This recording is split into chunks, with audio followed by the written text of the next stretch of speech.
Classique, Social Echo. Au cœur des enjeux de l'entrepreneuriat social avec KPMG.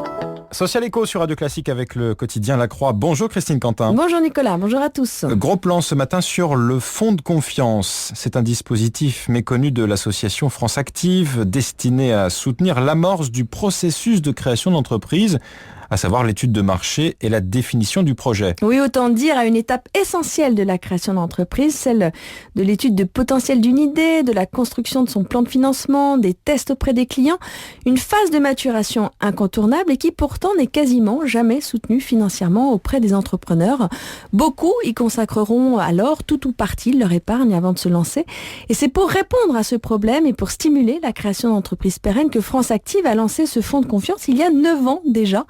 L'an dernier, les fonds de confiance attribués étaient d'une valeur moyenne de 17 000 € chacun. La très grande majorité des 66 projets retenus se sont transformés en entreprises.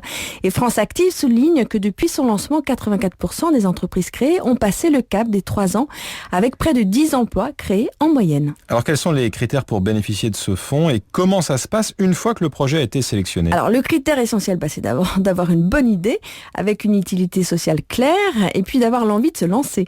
Ensuite, le principe n'est pas banal tout de même, un peu comme une formation en alternance, il s'agit de trouver une entreprise qui sera d'accord pour vous héberger et vous salarier le temps des 6 à 9 mois nécessaires à la réalisation de votre étude.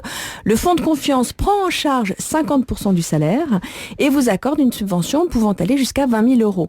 L'intérêt d'être accueilli dans une entreprise, de l'économie sociale et solidaire ou autre, c'est que cela donne accès à un cadre de travail, une carte de visite, une dynamique d'entreprise avec des compétences autour de soi et puis souvent si un dirigeant accepte de vous accueillir, il y a de fortes chances qu'il vous coach aussi. C'est une mise en condition exigeante, mais idéale pour les créateurs d'entreprises. Puisqu'ils sont salariés, donc davantage protégés qu'avec le statut de simple créateur. Absolument, et j'ai découvert que beaucoup des entrepreneurs dont nous avons parlé ici dans cette chronique et qui réussissent bien ont bénéficié de ce système. Le fondateur de Baluchon, par exemple, entreprise de restauration et d'insertion, a été hébergé par le groupe d'insertion Vitamine T dans le nord de la France. Une épicerie solidaire portée par la fondation Aurore a aussi été lancée, ainsi que les fleurs de cocagne, les fameuses fleurs bio dont on a parlé pour la Saint-Valentin. Il faut dire tout de même que ce fonds est financé par la Caisse des dépôts ainsi que par des fondations d'entreprises comme la Fondation Carrefour, la Fondation Massif, EDF.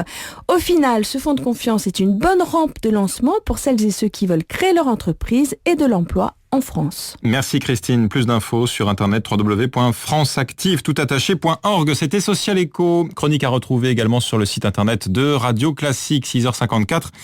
Le boom économique de la Pologne à suivre dans la question écho du jour sur Radio Classique.